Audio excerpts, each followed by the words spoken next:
This video is sponsored by Surfshark, the best VPN on the market. Surfshark is an app or browser extension that allows you to change your location to access websites in other countries and keep you safe from hackers. For example, we here in Ireland can access other countries' Netflix libraries, streaming services such as DAZN in Spain for those all-important Premier League games. Surfshark keeps you safe and private by protecting everything you do online. When your device connects to the internet, all that information is, in a way, blurred out. Surfshark is particularly useful for keeping you safe if you use public Wi-Fi, such as a college or a cafe. Surfshark allows you to use one subscription on unlimited devices, meaning that you can even share an account with friends and family. On top of this, Surfshark offers a 30-day money-back guarantee, so if you don't like it, you can even get your money back. Our sign-up offer gives you Surfshark VPN for just over €2 per month and up to 4 months free. Why not scan the QR code on screen or use the link in the description to take advantage of this offer. What is up, my friends? How are we? Your weekend has officially started, and as always, you're very welcome along to tonight's stream. Last one before I head over to Liverpool for the game on Sunday, but don't forget, Mr. Conor Crosby will be here for the watch-along, taking you through the game against Manchester United on Sunday. His coverage is going to start from 4 p.m, and it's his first ever watch-along, so I'm sure you will... well, you'll be very kind to him, as you always are. Today, we're going to be discussing Jamie Carragher's information about Mohamed Salah, or not press the panic button, I should say, about Mohamed Salah. We're going to discuss NICO Schlottbeck and the conflicting reports there. We will, of course, discuss Mark Guehi and what we're on about with tonight's stream title, as well as discussing MURILLO, the game at the weekend, and whatever else you guys would like to discuss. As always, it's your show. Pleasure to be here with you. Thank you again to our sponsor, Surfshark, as well. And yeah, I know some of you guys think that this is my first night back, but I was on last night, but again, I was supposed to be back today. So you are right, technically, but we flew in a little bit early because I need to get some physio on an injury I picked up on holidays before I head over to Liverpool. So, after a bit of sleep for the first time in a while, I'm feeling a bit more human today, although still quite painful. Christina, first comment I seen was from yourself. It said, I think we'll definitely be recruiting in the next window. Arna acknowledged today that our defence needs reinforcing. And I think you're absolutely spot on, my friend. We definitely need reinforcing, but if it'll be January or not, I hope it will. Because for me, Christina, and I'm sure you'll probably agree, it's a risk if we don't go into the January market and bring in the defender because, well, we're short as it already is. We've got young Giovanni Leone out. We still don't know what's happening with Canade's future. So yeah, we definitely need that defender that we keep talking about. Shane Hoskin, or Hobba Hoskin, as his account name is, welcome back in, my man, and thank you for becoming an Anfield Agenda Ultra member once again. Appreciate you. So yeah, there's loads to get through tonight. Hint of a tan there, Craig. Well, I worked hard, to be fair. You know, it's about the hardest work I did do on holiday was making sure I got that couple of hours out in the sun every day. But yeah, look, tonight we'll discuss MURILLO because we've been linked with him by a couple of newspapers. We'll give you a list of 5 potential targets that Graham Bailey thinks Liverpool could and should be looking at. We'll also discuss the latest around moves for Nico Williams and another link to Morgan Rogers of Aston Villa. And look, I'm not going to lie, I love a bit of a transfer story, I do. It always gets the old heart beating a little bit faster when you're talking about Liverpool transfers. But most importantly, this weekend, it's huge.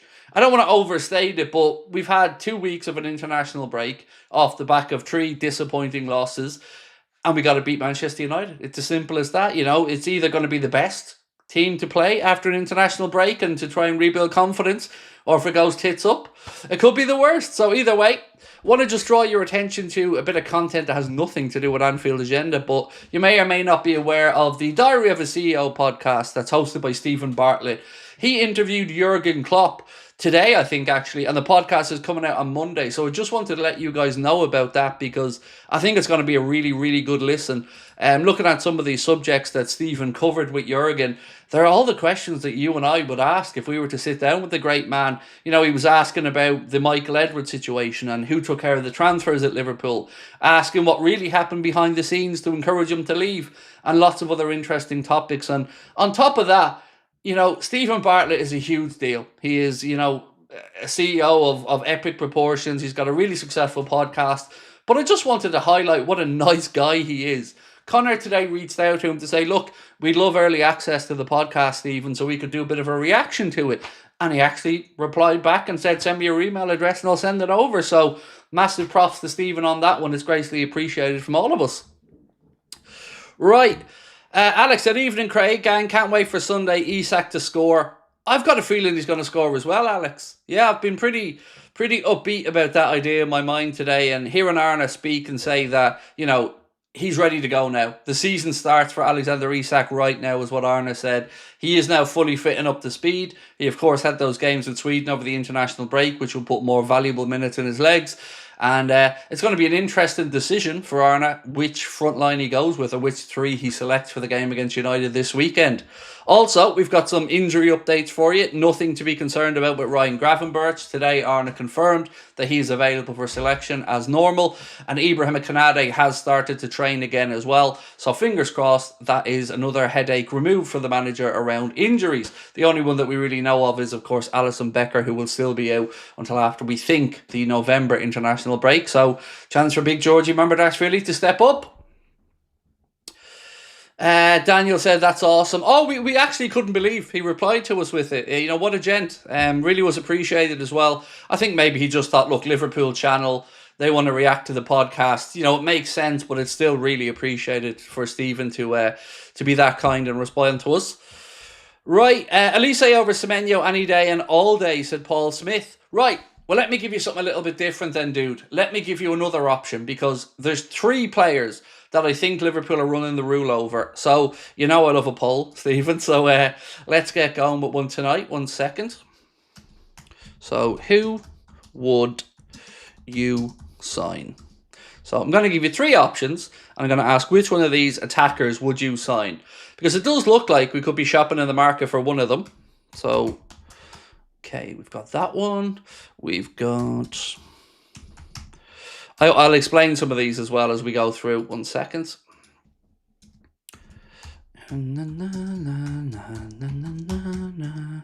Right, so 3 names that have been quite strongly linked with us. I want to ask which one of these would you sign? So the reason that I'm asking this is there was an article today that suggested that Liverpool were strongly in for Nico Williams. And it made me think, I'd love a bit of Nico Williams. I've said this all the way. I love him. I think he's a great player and a player I'd love to have at Liverpool. But a piece today over in Spain said Liverpool are eyeing up a £78 million move for Spain and Athletic Club Bilbao player Nico Williams. Williams will complete Liverpool's Galactico front line, and they say alongside Isak, Salah, Wirtz and Williams. So what I want to ask tonight is, and I know they might not all necessarily play in the exact same position, but if we are to bring in another wide player, would you like it to be Elise, Semenyo or Nico Williams? So we'll leave that poll running and we'll come back to it in a while and see what you guys think. I'm interested in this one because I know there's a lot of Antoine Semenyo fans, and understandably, he's had a very good time at Bournemouth and played very well against us as well. Scored a couple of goals, if my memory's right, in that game.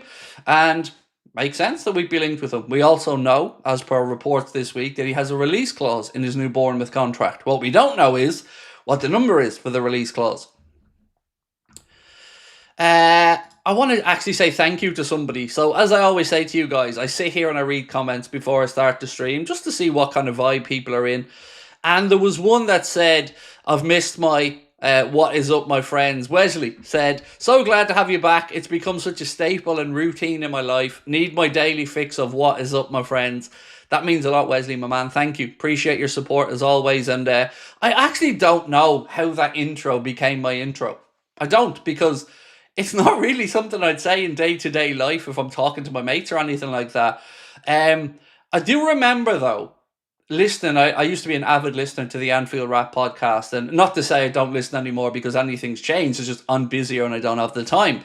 But I used to listen quite a bit, and Neil Atkinson, who's one of the hosts on there, had some really cool sayings, and I always thought, I need something to make my own. And somehow I stumbled into what is up, my friends, and I kind of just ran with it because I'm a creature of habit, and I need to keep doing the same things over and over again, or my brain goes into meltdown mode. So maybe that's it. I don't know.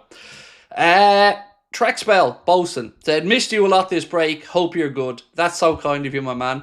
Had a great mental break, I have to say. Had a really good mental refresh over in Lanzarote, but it was without incident. I injured myself in the airport on the very first day, which meant I was in a clinic and I was in a hospital over there, and I had to have quite a lot of injections and stuff for my shoulder. It meant I flew back a day early yesterday so I could get physiotherapy, so I could make sure that I could do the show on Sunday in Liverpool, which is going to be my last ever one.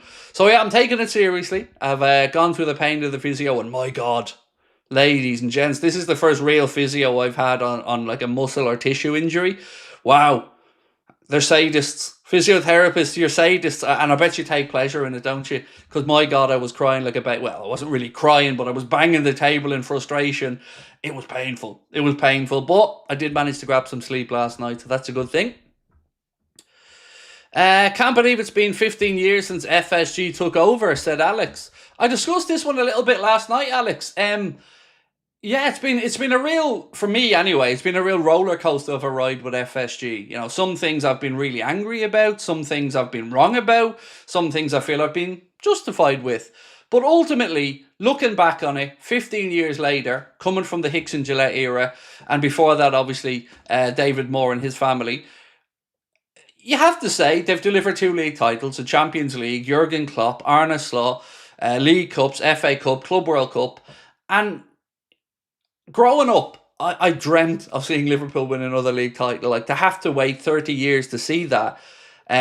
So they definitely deserve praise. Now, I think they've come a long way since they took over.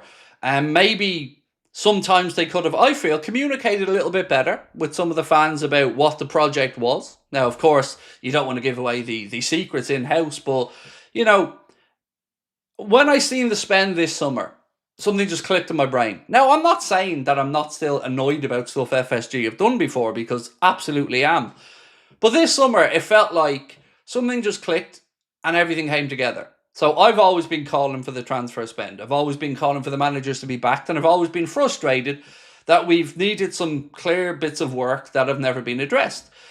But this summer, it was the turning point. I said to myself, if they spend, I'll shut up. And my God, they spent.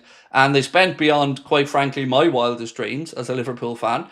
And I feel really grateful for that spend. But remember a time where I kept saying to you, people keep telling me I'm wrong. People keep telling me I have them wrong. And I kept saying, nobody will explain to me why. You know, I've no problem with someone disagreeing with my take on FSG or moaning about John, but nobody ever said why. And then it clicked. What they did to build the club financially on a stable footing, to bring in the commercial partners, to get to the point where we can be that big team, where we can break the transfer window twice. Break the transfer record twice in one window. And it all kind of just felt like, okay, this is it now. We've arrived. They've stepped up. And I've got to say as well, I think that the open letter they wrote to Liverpool fans to address the 15 years, felt it was heartfelt.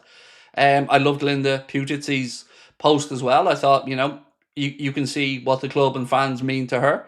So overall, you know, I'm at the point now where I'm certainly nowhere near FSG out. I do have my gripes with them in the past for the things that they've done wrong, but look, everybody makes mistakes. So right now, I'm a content Liverpool fan with everything other than the fact we've lost 3 games in a row. But look, that's where I'm at with FSG. And I've always said to you guys, I'm big enough to put my hands up if I'm wrong on something. But everything I said about FSG, I said from a place of sincerity, not to be sensationalist, not to be a contrarian. I said it because that's genuinely how I felt. And I couldn't understand going through some of these windows with clear deficiencies in the squad and the money not being spent. And maybe we'll never know. Was it a Jurgen Klopp thing? Was it an FSG thing? Was it a mixture of both? But this summer, it was cool. This summer was cool. And I'm certainly a grateful fan for the squad that we're building now.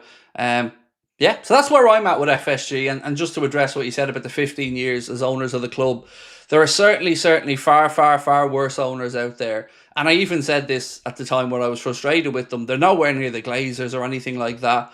It just took me a while to, I guess, see the plan, see the vision, and they've executed it now and they've spent the money. So for me, and again, I'd love to know your take on FSG's 15 years. You know, it is a big milestone as owners.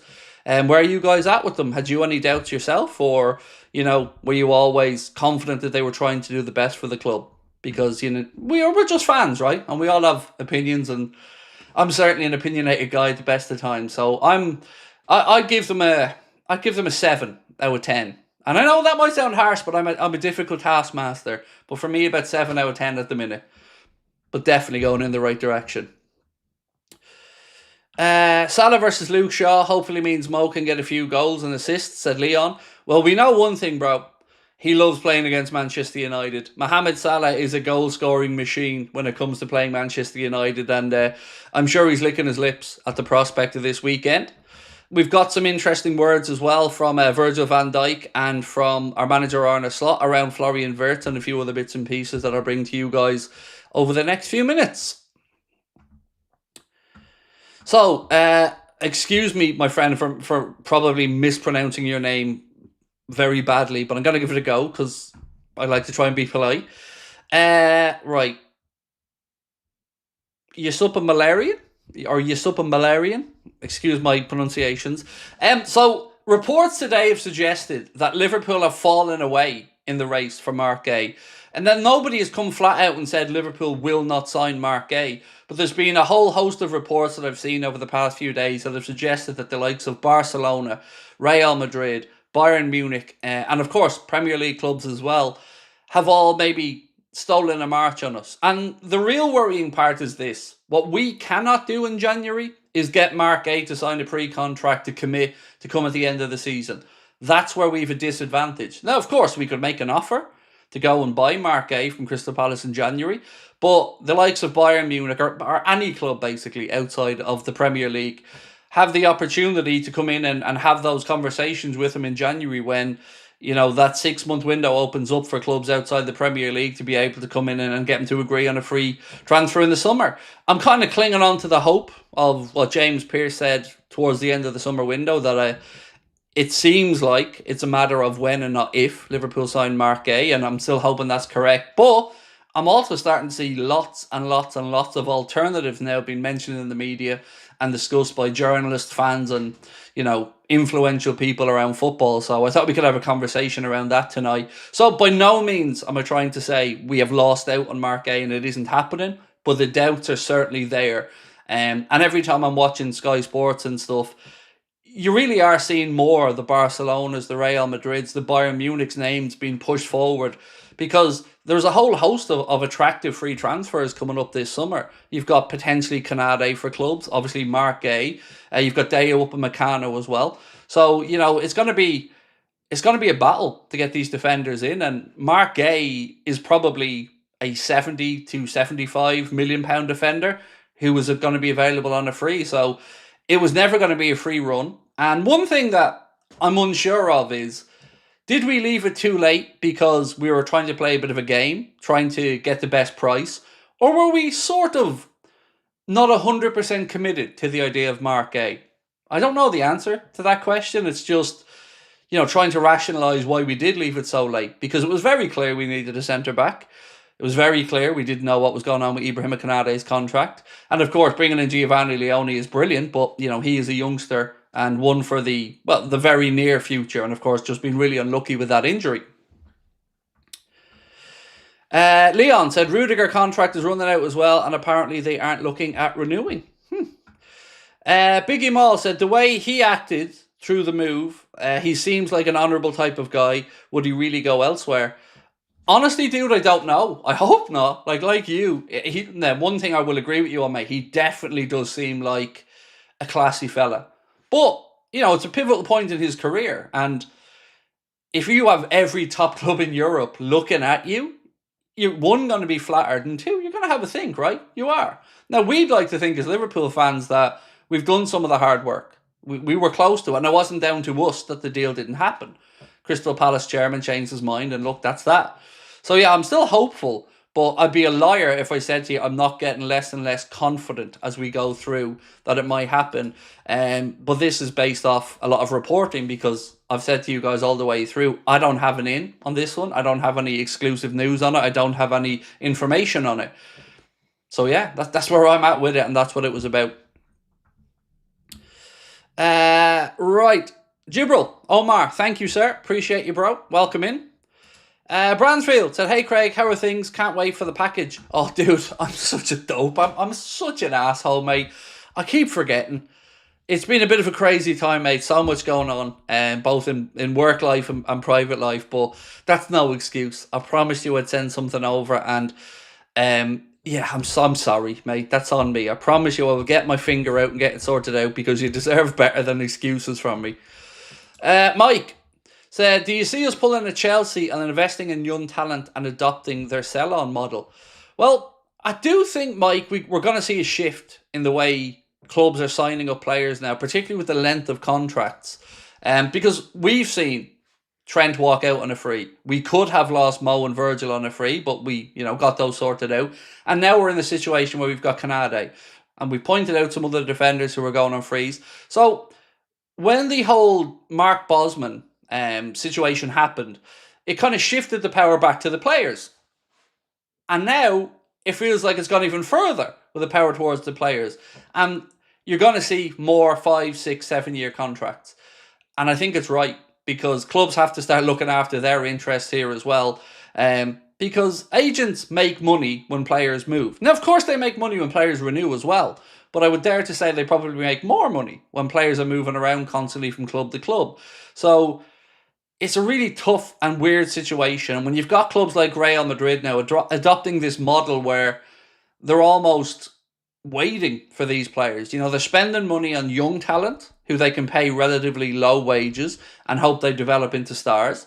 Whereas with established players, they've been doing a lot of dipping their toes in the transfer market for free transfers and giving them high wages like Trent Alexander-Arnold and potentially Canade. So I think there is going to be a change, definitely, in the football landscape, Mike. But this, for me, is where potentially the multi-club model for us could come in clutch because it gives us the opportunity then. Let's just use the Spanish club that our owners were linked to as an example, Getafe. So if Liverpool's owners were to buy Getafe and they became part of FSG's multi-club model, that would give Liverpool then the option of bringing over South American players that maybe couldn't get a visa initially or maybe weren't ready for the here and now, putting them on loan to these teams or sending them to these teams and then buying them off them or having first refusal on them.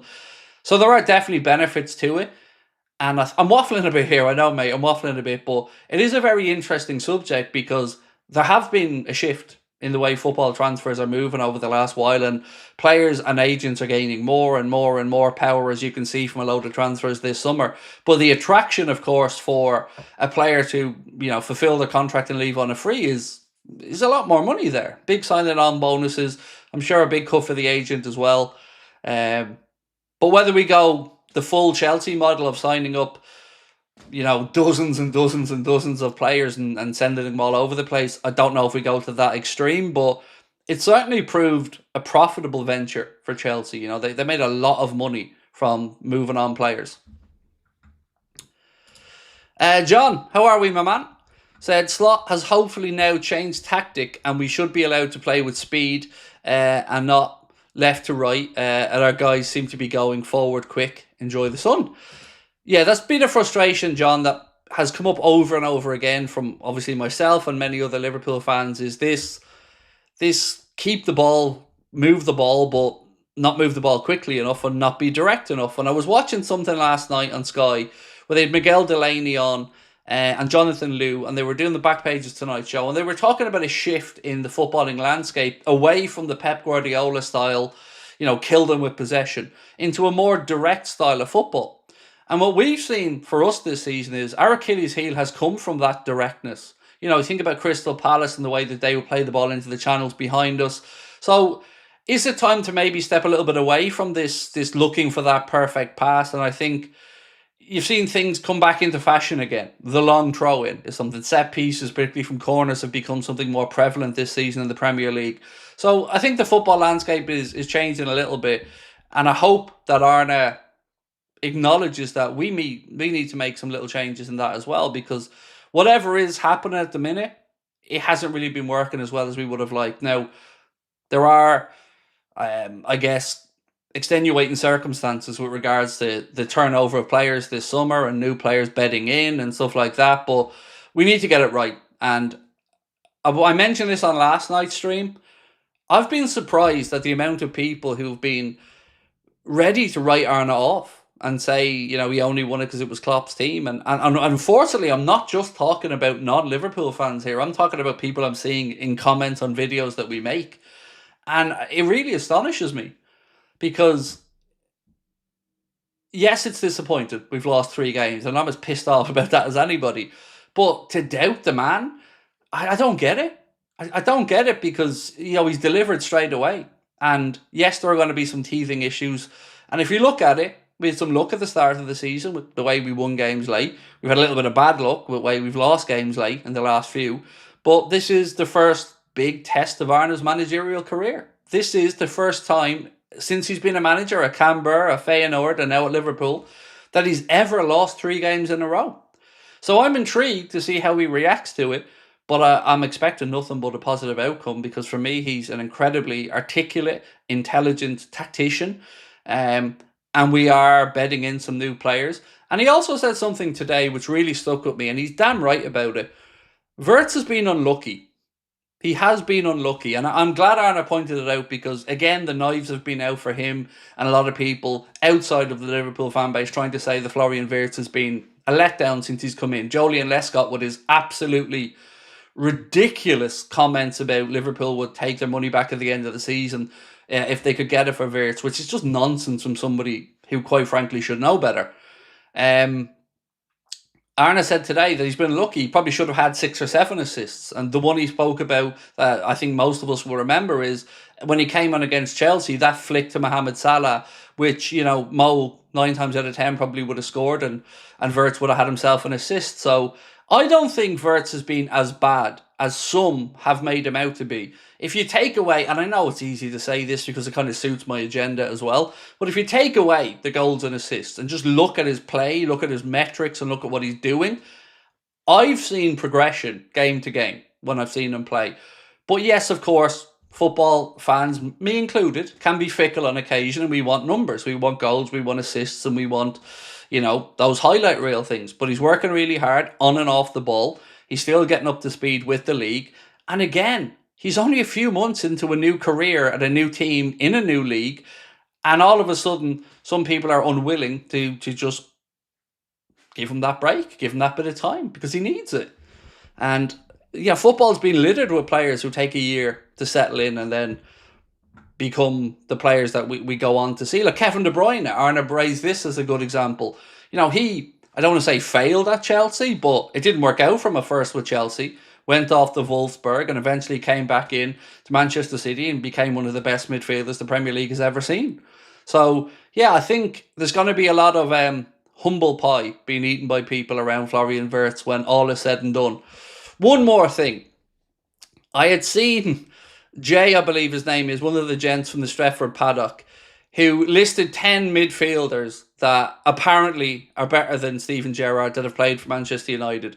Owen Hargreaves, Nicky Butt and a few others amongst them.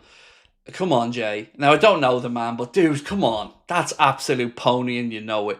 There are great midfielders that have played for Manchester United and we can certainly sit here and talk about them. But some of the players that he's mentioned as being bigger Premier League stars or better players than Gerrard in the Premier League is absolute nonsense of the highest order. And I know what it's like when you're making these videos for betting companies and stuff, because I used to do them with 888 and stuff, and they certainly like to try and edge the sensationalist angle because they want to provoke a reaction. And look, hey, it's worked. I'm sitting here talking about the video. But come on, fuck right off, Jay. Come on, I don't know the man, but come on. That's absolute nonsense. There may be 2 midfielders at United over the time of the Premier League that you could start to compare with Steven Gerrard, because if we get into this silly argument about trophies only, well then, come on. And if we're talking about trophies, then Jimmy Traore's won the Champions League.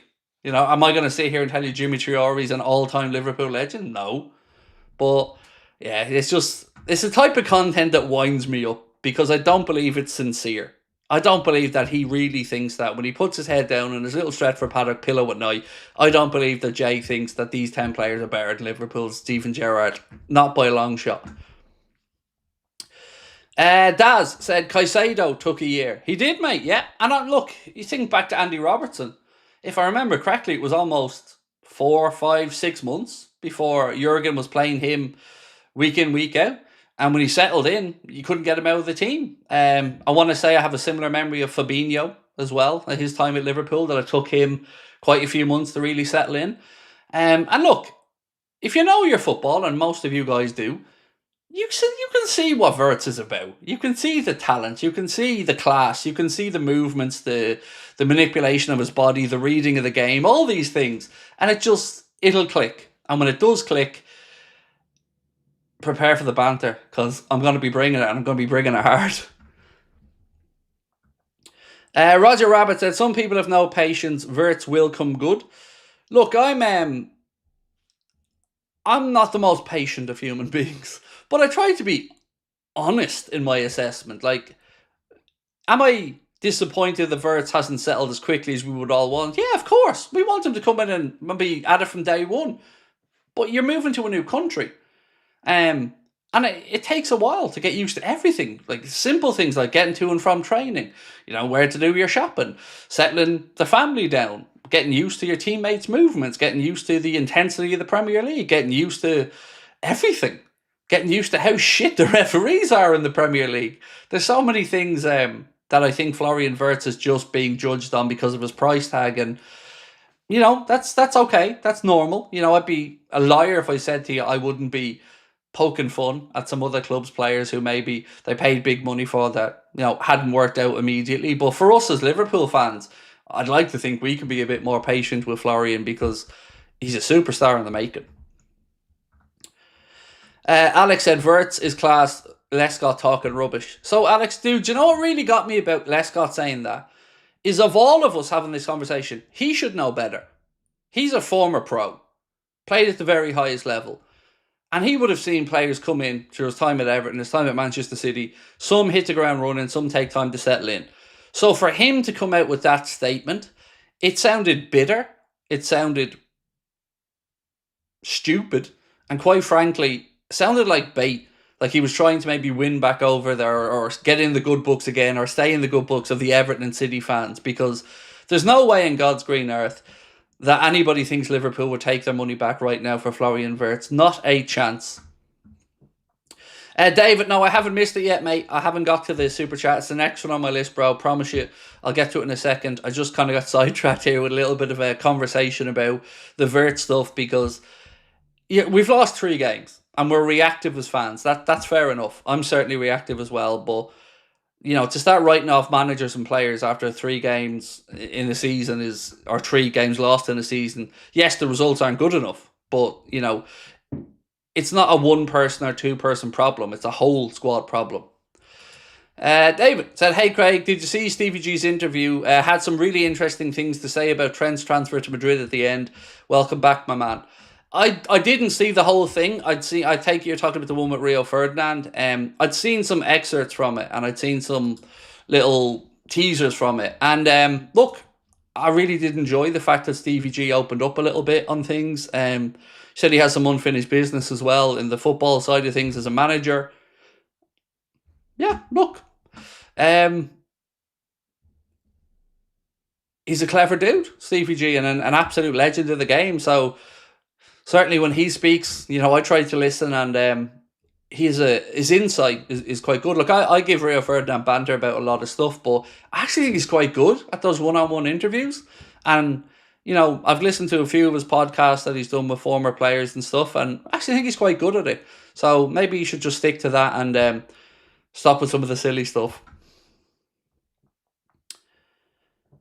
Biggie Mall said, to be fair, Craig, Wirtz level, where it's not just getting him to know his teammates, but his teammates getting to know him and what he's capable of. Of course, yeah, there's so many things. Like, the best example I think that we could probably give about how important these relationships are is the difference in Salah. And a lot of that probably does come from Trent not being there, because over their time together, they built up that understanding. He knew if he made that move, Trent was pinging the ball in. He knew he could deliver it in lots of different ways. He knew Trent knew exactly where he wanted the ball, where he was going to move, when he was going to make those movements. And at the moment, that relationship down the right side just hasn't been the same. But it will get there. Whether it's Mohamed Salah or the next guy who comes in after him, we will form that relationship down the right-hand side with Frimpong or Bradley. And I think we do need to start finding a consistent full-back pairing for the rest of the season. We've already seen 3 different right-backs, maybe 4 if I can think of Endo coming on for a little bit at right-back. So we've seen Frimpong, we've seen Bradley, and we've seen Dominic Szoboszlai all play at right-back for varying reasons, most of it injury. So I want some more consistency of decision-making there and who plays week in and week out. And of course, some of that does come down to injuries. Darwish said Gerrard called the England golden generation egotistical losers. I did see that clip actually. And look, he was also speaking about himself in that moment. So I think, he was being self-deprecating as well as being honest. Look, I wasn't inside that camp, but, I remember him saying something to Rio like, we're more friendly now that our careers are finished in football than we were in England camps together.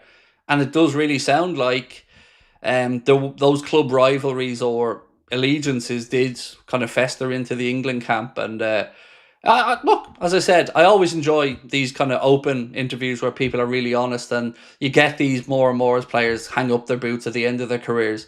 There's so many things I'd love to hear from Jurgen Klopp, and I'm very much looking forward to that Stephen Bartlett interview. Right, I got to plug something really quick, ladies and gents, before I start running through some more news. We are now 2 days away. There's about 20 tickets left from what I can understand. If you would like to come along, we will be at the Hot Water Comedy Club in Liverpool on Sunday. It's going to be the last time I set foot on a stage. And if you want to come along, tickets are priced at just £15. It is an all-ages event. And not only that, they're also going to be showing the game at the event. So if you want to get there early, settle in, watch the match on the big screens around the venue, and then do the show afterwards, you can, of course, do that. All of the money that we take in from ticket sales from our side, we're donating to Joe Lewis's GoFundMe for the wheelchair basketball chair, which I'm delighted to say he's already received. So, yeah, I'm nervous. I'm looking forward to it. Chris Stonage is going to be there on the night as well. We've got Mark Kenny. You probably know Mark from some of the Boss Night stuff he's done. He's going to be doing the music for us before the show as well.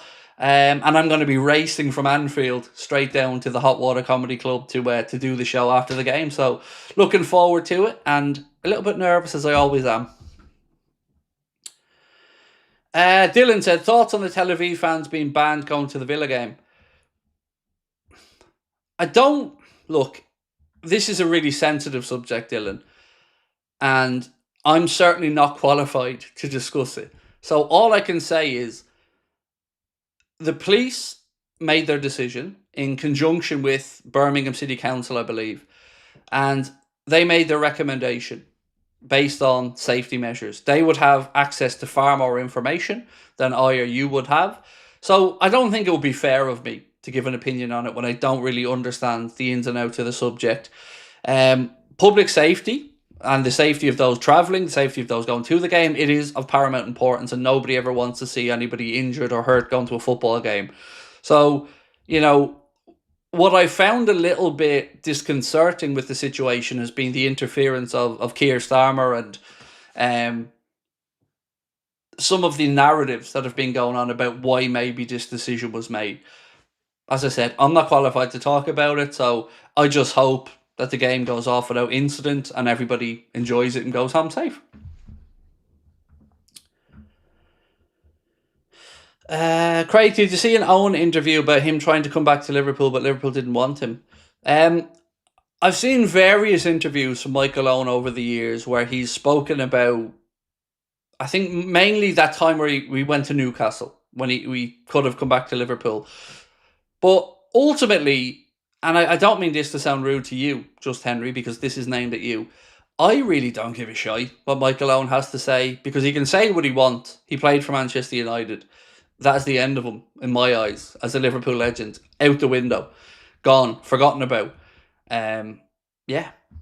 Call me petty, but you don't leave Liverpool the way you did. Go to Madrid. Have a chance to come back to Liverpool, I believe, when he went to Newcastle, and then go to Newcastle, and then go and play for Manchester United. To me, that's thank you, but no thank you, as a Liverpool legend.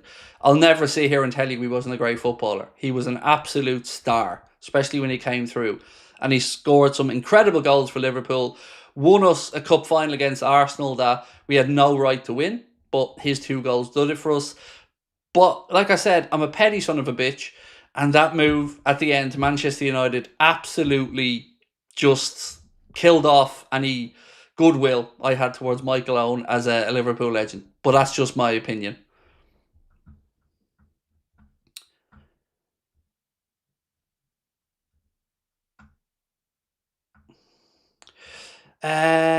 Do you think Wirtz could eventually be our left winger day in, day out? I hope not. And the reason I'm going to say that is not because I don't want him in the team, but because remember when we brought Florian Wirtz in, and there was some good reporting around the conversations that he had with Arne, and all of them said that he was told he was coming in to be the 10. But the weird thing is, does our system really utilise a 10, or does it use a 6 and 2 8s? So I'm not really seeing us play to his strengths enough yet.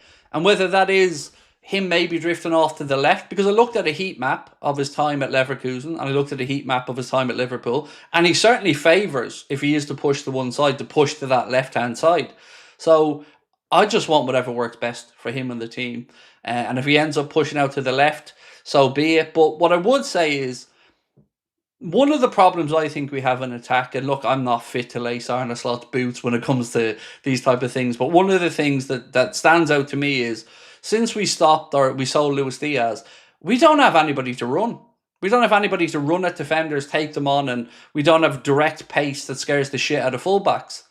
If you look at our fullbacks and how teams have looked together at us at the start of the season, they've targeted the fullbacks, and when Milos Kerke is picking up yellows, it's meant he's walking a tightrope for the rest of the game.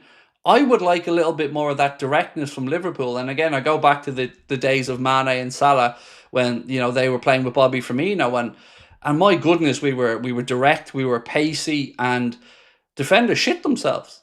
There's nothing a fullback hates more than a pacey winger running at them, because what do you do? And if you can get them on an early yellow card, it could be a field day for you down that side. So we need a little bit more of that, whether that's Rio Engamoa, brilliant. Just get him on the pitch a little bit more. But I just don't see Wirtz being able to do that. And we're not getting it from Salah on the right anymore, although he has certainly increased other aspects of his game. Yeah, I like a bit more pace. Martin said, Craig, I don't doubt Slot's ability, but right now I've lost a slight bit of confidence in his management based on the way he's handling Chiesa's role in the team. So I think that's more than fair, mate. I think that's more than fair. And I've been thinking about this quite a bit myself. And of course, I don't know what's going on there. I can't sit here with any confidence and tell you, but I can give you an opinion. And it feels like the only thing that adds up in my mind is that he's making a point. That this was maybe a player brought to the club that he didn't sign off on. Because I can't think of anything else. It can't be a fitness thing anymore. It isn't that we haven't seen him come on and do well. It just feels like the manager made his mind up on Chiesa and so far hasn't been willing to walk back on that situation. Was he a signing maybe put in over his head that was brought in as a value signing, or one of those optimistic or opportunistic signings that maybe he just didn't want? I don't know, but there's no other reason I can think of why we're not seeing more of Chiesa, because he always looks like he's got a great attitude, never looks like he's sulking on the bench, and has had moments when he's come on that have helped us this season and wants to be here. So for me, I'm with you. I'd like to see more of him. There's very good argument that he should have been starting some games maybe instead of Mo, or even coming on for Mo in these games. And let's just wait and see what happens for the remainder of the season. I said something consistently all through the summer about the forward line. And I said, I don't want Arne looking at the bench and having 2 options on there that he doesn't want to use. He had it last year with Elliott and we had it with Chiesa. And now we seem like we have 6 forwards, but we only really have 4 forwards. Because Rio Engamoa is still, a young guy developing, so not fully somebody the manager feels he can play week in and week out. And then we have Chiesa, for whatever reason, just hasn't been given the chance. So the squad that we've built with 6 forwards, we're not utilising the 6 forwards enough. And I think that will cause us problems. So that's where I'm at with it. But like I said, mate, it's all just guesswork because I don't know what's going on there.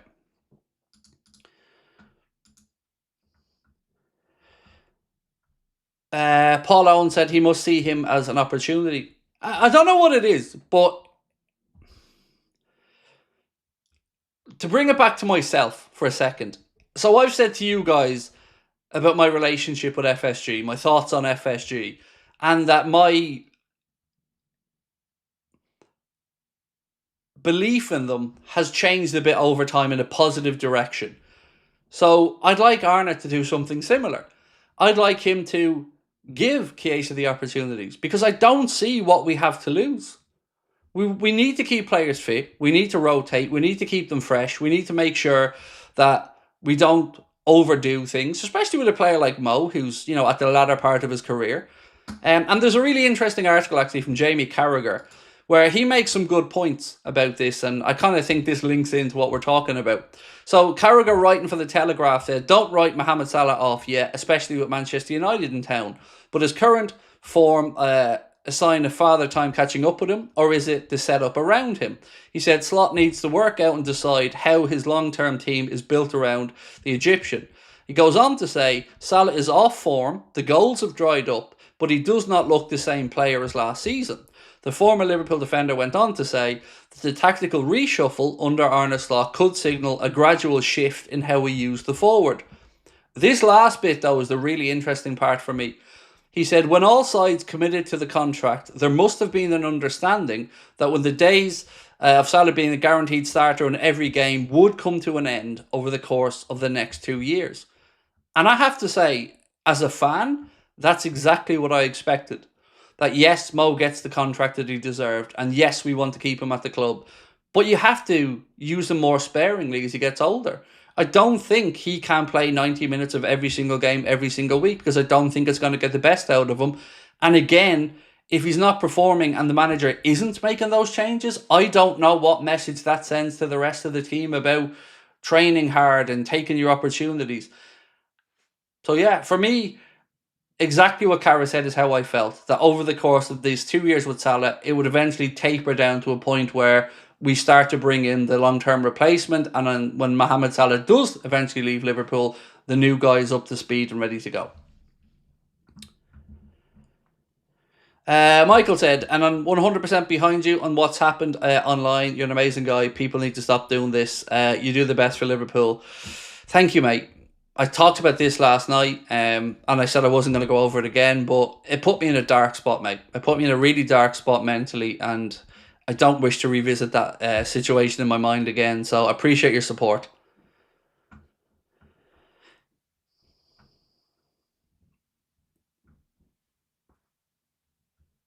Ollie said, it's not political, it's UEFA. I can't help but say something when fans victimise themselves after doing such horrendous things that caused them to be banned. So, look, I kind of get your point, Ollie. I really do, because I've seen, I think in Ajax, when they went over there was trouble.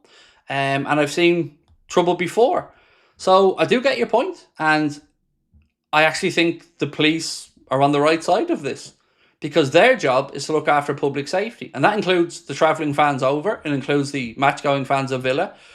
And for Keir Starmer to kind of try to link it to anti-Semitism, I just thought was a stretch, because there's no denying that there is anti-Semitism in the world.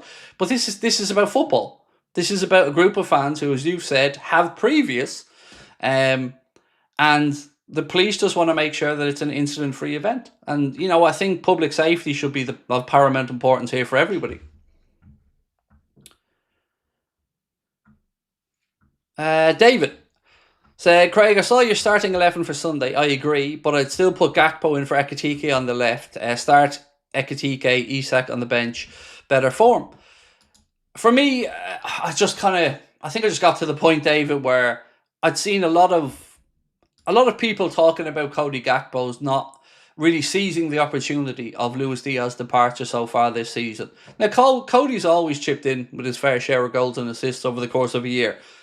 But I'm always honest with you. And I would be a liar if I said I haven't been a bit underwhelmed with Cody so far this year. And this seems like an opportunity to get Ekitike and Isak into the starting 11 together. And I just rolled the dice on it, mate. I would. I just think we need to do something different, because it just hasn't been working for us in the past few days, or past few games, excuse me. And, even though we've won, the first 7 games or 6 games, we haven't yet played well for a prolonged period. We've had patches where we've played well. So, if I'm being really blunt, and, what I would do, if this wasn't Manchester United, because Salah has such a great record against them, I wouldn't be playing him in this game. I'd be playing Chiesa on the right, Ekitike on the left, and Isak through the middle. Now, the fact that it is Manchester United does justify including Mo, even in bad form, because his record against them is incredible. But if this was next week and Salah hadn't played well, I just don't see the benefit of continuing to play anybody that isn't performing well. I don't know what message it sends, and it doesn't do anybody any favours if the other players are feeling like they're not getting the opportunities when people around them are perhaps underperforming. How long does somebody live off a reputation? These are questions that we've never had to ask of Mo, because he has been Mr. Consistency and has done incredible numbers and deserves every penny of that new contract that he got. But it's fair for people to ask what's going on at the minute with him. And it isn't just the Mo thing. It isn't just that his drop in form. It is also the loss of Trent. It is also the Diogo Jota situation. It is also the new players in and around him and those relationships being built on the pitch. But when you are the talisman, you're going to be one of the first names who gets called out when you're, the superstar. Him and Virgil van Dijk probably come in for a bit more critiquing than a lot of other Liverpool players, because they're the standard bearers in the dressing room. We hold these guys to the highest of standards. Kilo said, what message it sends, Craig? A bad one. Training doesn't matter. Performance doesn't matter. Undermines motivation. I agree. Mate, I'm with you. I'm a big believer in form. I'm a big believer in, if somebody isn't at it, pull them out for a little bit. Not to drop them, because I don't like using that word, but give somebody else a chance. And it also sends a reminder that nobody's undroppable, because nobody should be. If you're performing, great. The shirt is yours, keep playing. But if you're not, nobody should be undroppable. Nobody should be just free to keep underperforming. Because like you said, if you're busting your ass and training every day, and you're, let's say, Chiesa or Rio Engamoa, and you're seeing people starting ahead of you who aren't performing at the levels that we all know they're capable of, I'd feel a bit pissed off if I wasn't getting those opportunities. Would you? I dare to say that's fair. But ultimately, Arna's the man who will live and die by his decisions, and he's the gaffer. He makes the decisions. Liverpool will succeed or fail based off what he does. So we have to just trust him on this one, as much as I do agree with your point. Jammy Jam Jars, how are we, bro? Nice to see you. Said, as a United fan, I don't know whether I want Salah on the bench or not. He's not in good form, but he always shows up for United. He does, dude. He does. He always shows up against you lads. And like I said, if it was any other game for me, I think there's a good argument from maybe not to start it based off form. But it's United, and as you just said yourself, he does have a very good record against you boys, so that probably merits some starting for me. David said, I agree that Chiesa's playing time is a joke. Not sure about Ekitike on the left, but I respect your view. Look, dude, we're all entitled to our own opinions, and we don't always have to agree, but I appreciate that you were respectful in the way you responded back, and, you're probably going to be right. I do think we're likely to see Gakpo start on the left-hand side. But, if I was in charge, I wouldn't. I'd probably go with Ekitike. Dom as a right winger, worth trying. Not for me, because, again, I still think we're lacking the pace, and we're taking him out of his preferred position. So the way I look at it right now, Jordan, is Alexis McAllister, for one reason or another, hasn't been at his brilliant best. He played for Argentina against Puerto Rico, did the full 90 minutes, and got back a bit late. So for me, I want the midfield to be untouched. I want the midfield to be players playing where they're at their best. I don't want Gravenberch at centre-back. I don't want Dominic Szoboszlai at right-back. I don't want them at right-wing. I want Ryan Gravenberch there against Manchester United at the base of the midfield, and I want Florian Wirtz and Dominic Szoboszlai ahead of him, because I think that's where they're at their best. I just don't think he has, and I know he's played in a wide position, I think, before he came to Liverpool a bit. I just don't think he has the pace to do it. We tried Frimpong there as well, and that was worrying, because if that's what we're going to have as an option when Mo's at AFCON, it wasn't a convincing performance on the right wing. I think it was Galatasaray, if my memory's right. So yeah, it feels this year, even though we've made so many signings, there's been a lot of moving players out of their natural positions to kind of make up for deficiencies in other areas. Now, injuries kind of gave Arne no choice at right back on some occasions, because Bradley is injured for a bit, Frimpong's been injured for a bit, and Dom's done a decent job there. But he's a midfielder, and that's where I'd like to see him playing.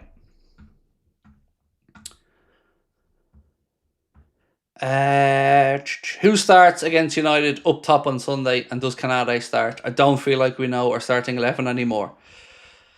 I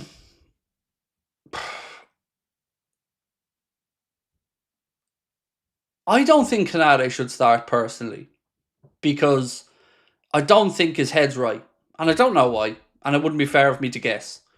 But I know that there's been enough inconsistency from him, and the fact that he's, I don't want to say walking a tightrope with injury, but he's had a niggle. He's had a niggle over the last while, and I think this is a chance to play Joe Gomez. Joe, of course, played against Southampton, didn't really have a great game, but also didn't really have much rhythm before it. But it comes back to what we spoke about before. Do we just keep doing the same things and hoping it works out? Or do you start to show people that they aren't undroppable, that there are consequences for poor performances? Manager will make that decision himself. But for me, I'd be playing Gomez at the weekend.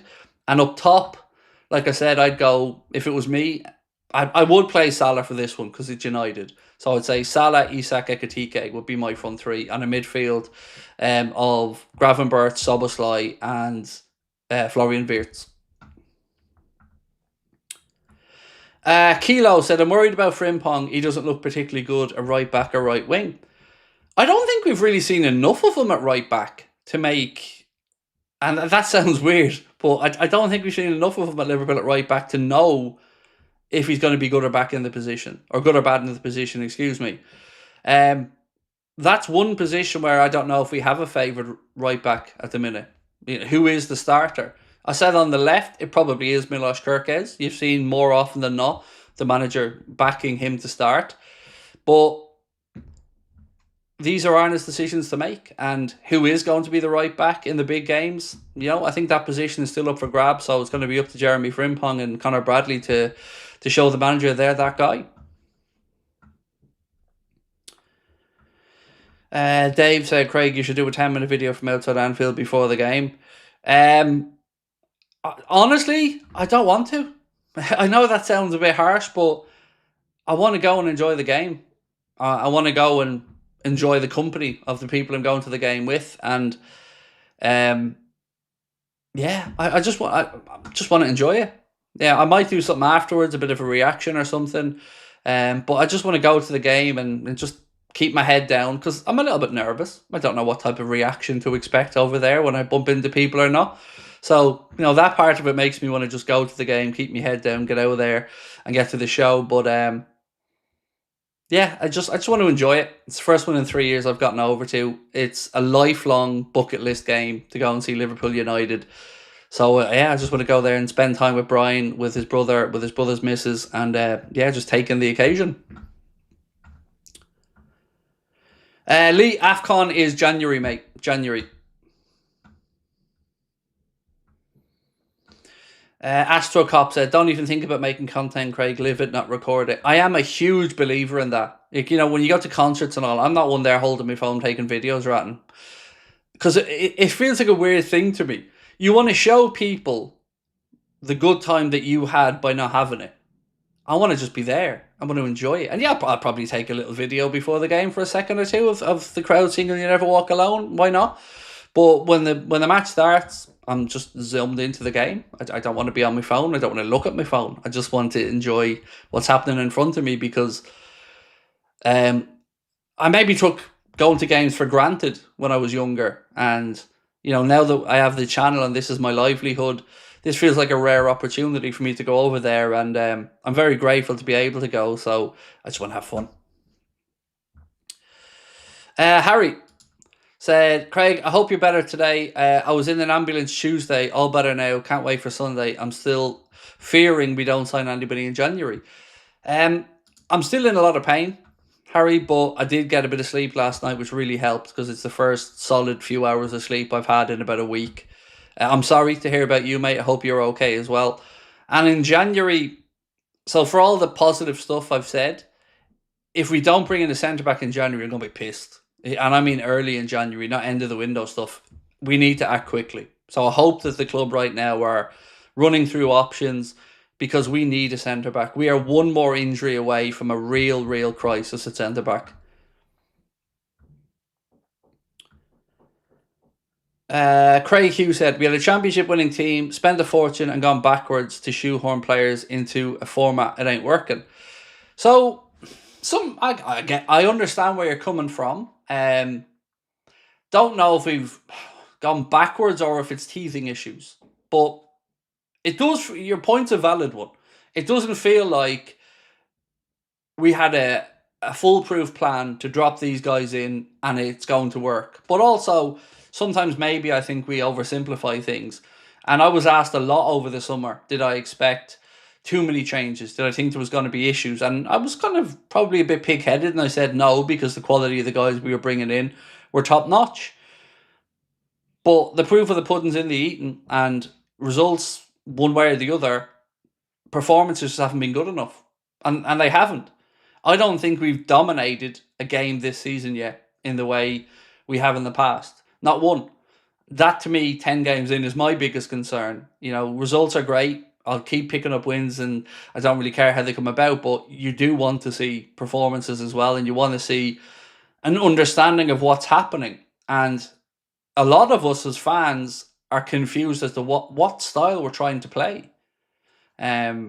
Especially with the ball moving around the back line and just kind of constantly looking for that perfect pass. I don't think we shoot enough. I don't think we get to the byline enough and put low crosses across the front of the box. And I think we're too predictable and play into teams' hands. Like, how many times have we seen this season teams know exactly what we're going to do, how we're going to set up, how we're going to play, what patterns we're going to move the ball in. You know, sometimes that unpredictability of the way we played under Jurgen was also a blessing. Raging Cajun said, just the Atletico game. That was certainly the biggest time period of good performance. I think it was a good 25-30 minutes in the first half against Atletico where we probably were near our top level. But other than that, it's just been bits and pieces here or there. So, you know, you want to see improvements all the way along. And I don't know that we're seeing that. I really don't. I don't think we're seeing undoubted improvement week in and week out yet, which, you know, can be a bit concerning. Wayne, how are we? TOTT2KZ1 said, nice to have you back with a smile, mate. Missed you. Hope you had a great time. And I hope you have a great time at Anfield. Can't wait to see you Sunday night. WFM. Thank you, Wayne. Yeah, looking forward to Sunday night. Also a bag of nerves about it. You know me, mate, with live shows. They quite literally stress the shit out of me. So looking forward to seeing everybody. But this is 100% the last one I'm doing. No matter what else happens, I felt like I'd unfinished business to come back to Liverpool after what happened in May. So we'll do this one, get home, and then just stick to working on the channel. Bob Ross, absolute legend, bro. Thank you for your kind words.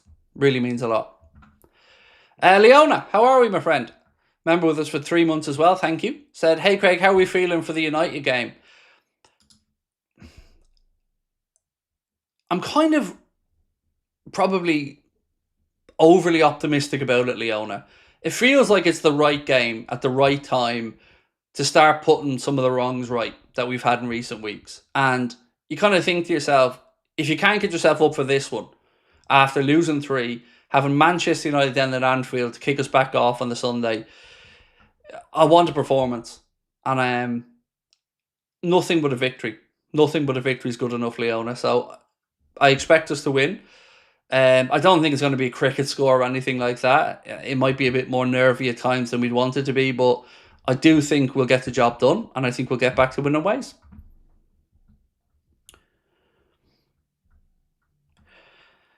Kilo said, enjoy the match and great luck for the show. You'll be awesome. Thank you, my friend. I'm a little bit lucky this time, right? Because usually when you're going to do a show, you're thinking, God, what will I talk about? And you're running through, topics and stuff. It's going to be pretty easy for me to think about what to talk about this time because I'll have just been at the game. So we'll all be discussing what happened in those 90 minutes. So I'm going to kind of use the show as a bit of a live match reaction because I won't be doing one that day. Right, let's go through the news because there's loads I want to run through. I'm going to work backwards. So let's start with Arne Slot speaking in his press conference about Florian Wirtz. This is what the gaffer had to say. He has to play, and he's played a lot because he's come from a different league and played so many games. It's quite normal that once in a while he needs a game where he doesn't play like I've done with Mo Salah and many others. To get the best out of him, it's of course necessary for him to play, and that's what he did and what he's going to do in the upcoming weeks. So certainly an indication there from Arne that he's going to continue to keep playing Florian Wirtz, and he's probably right. Just some players I have said take them out of the fire line for a little bit, but I understand his thought process with Wirtz because the more he plays, the more he gets used to the speed of the league, the intensity of the league, and of course the relationships with his players. Also, he said, if you've been brought in for so much money, people look mainly at goals and assists, but I can tell you he could have had 6 or 7 assists already.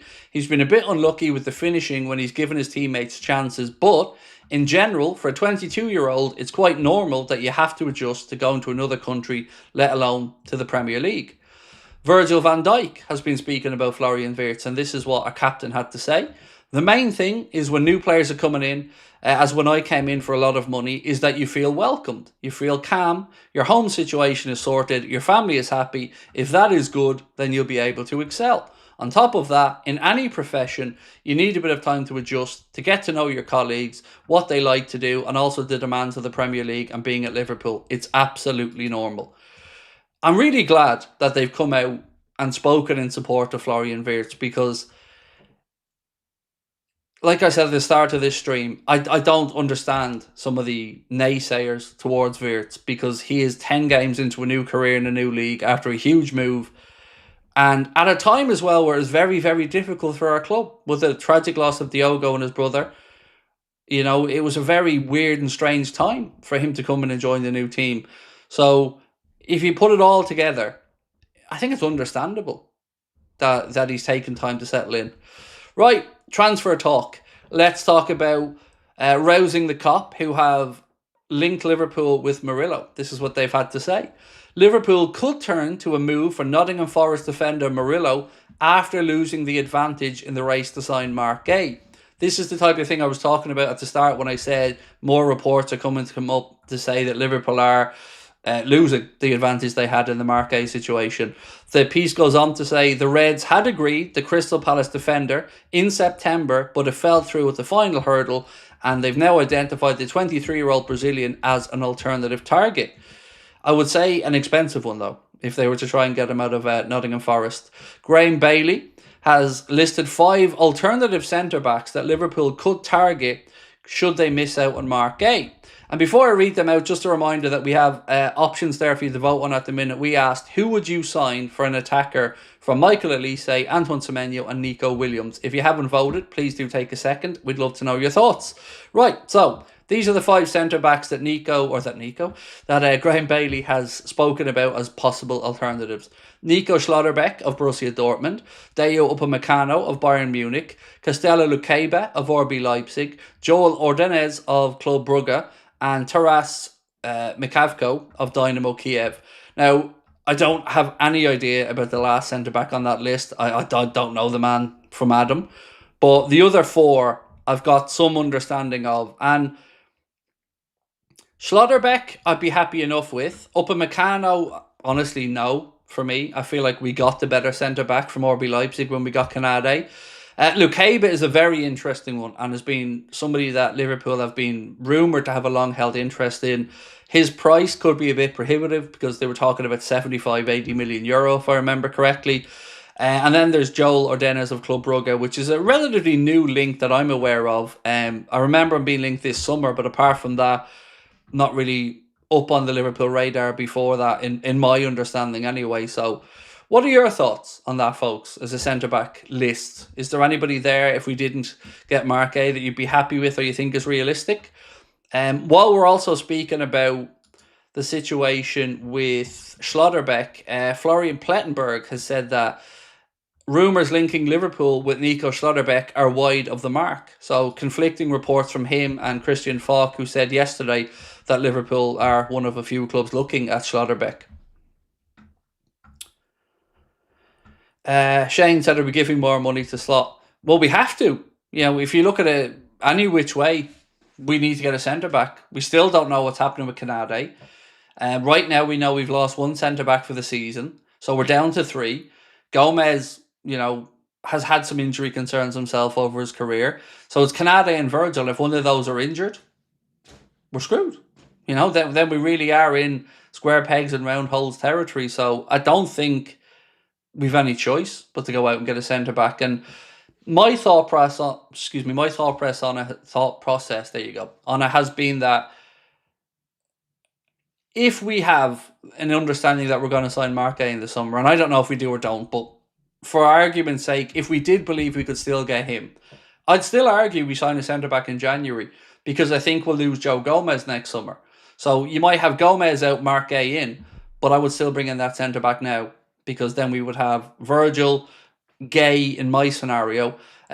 Obviously, young centre back Giovanni Leone will be back then, and we still have whomever the new centre back is. So I think it's a no-brainer that we have to do business on a centre back in January.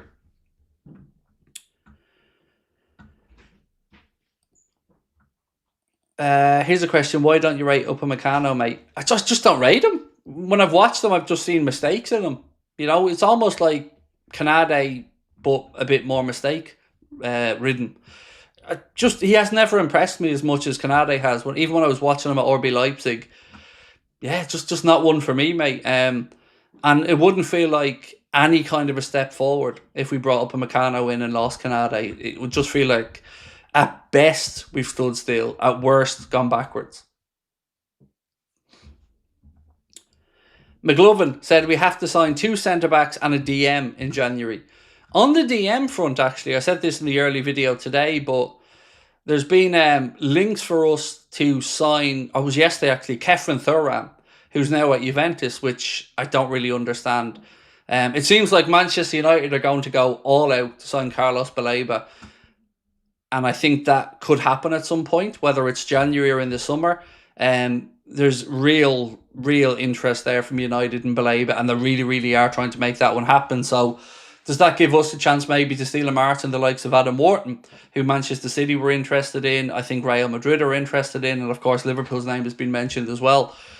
It's a tough one though, because whatever DM we look to bring in, you still have to wonder, are they going to displace Ryan Gravenberch long term? And if the answer is no, then it's going to be a difficult one to convince them that they're going to get enough game time to come in. So unless Arne is going to maybe change the makeup of the midfield a little bit and sit with maybe one enforcer, then Gravenberch, and maybe one ahead, whether that's Wirtz, Szoboszlai or McAllister, still leaves questions about what happens with Jones and what happens with the rest of the midfielders who wouldn't be getting enough game time.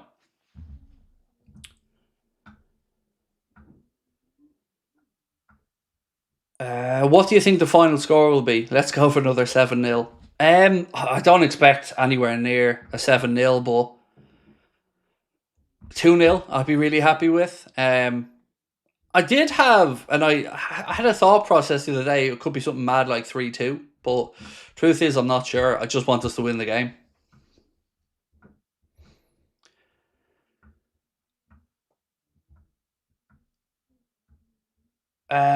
Yasir, thank you, mate. Now, appreciate you and your kind words, mate. I really do. Thank you. McLovin saying 3-1 for Liverpool. Sam Tyrrell said, go heavy on a Schlottbeck in January and Guehi for free in the summer. Upamecano was a worse Canade, but I still feel Canade is gone. His heart isn't in the club anymore. So, there's another thought process I've been thinking of. Do you think Real Madrid really want Canade? Like, genuinely, because right now, if you're Real Madrid and you're looking at the potential free agent market in the summer, surely Mark A would be ahead of of Canade in your thought process? I certainly know if I was in charge and I was given the option of one of these two to come into the club on a free transfer, I would absolutely be pushing towards Mark A based off, well, what we've seen this season so far anyway. Just my thought process on it. So I wonder, are Real Madrid maybe starting to have some doubts now about Canade? Because they've been linked with Upamecano, they've been linked with Mark A, they've obviously been linked with Canade. Yeah, something has to give, and if he doesn't sign on with us again and Madrid don't take him, where does he go? Where does he end up? Because I don't think if he goes to Madrid, he's not going to get anywhere better than Liverpool. Esther Averill said, if we lose both Canade and Guehi, then I would be going for Bastoni. If we're going to spend 100 million, I would rather have a proven centre-back. Esther, I don't think many of us would disagree with you on the idea of Bastoni. Whether he'd be attainable or not, I don't know. But from a quality perspective, I think he'd be in the top 3 of most of our lists if we were to name a centre-back. So, very much agree with you, my friend. Craig, is the Brentford game next week TNT? I don't know who does the 8 p.m. kickoff slots. I don't know, man. I think it's TNT.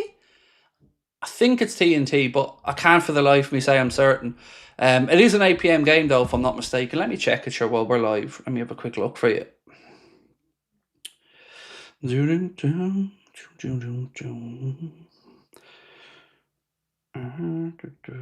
It's on TNT, yeah, it is. It's on TNT. Just checked it there. 8 p.m. kickoff on TNT next Saturday.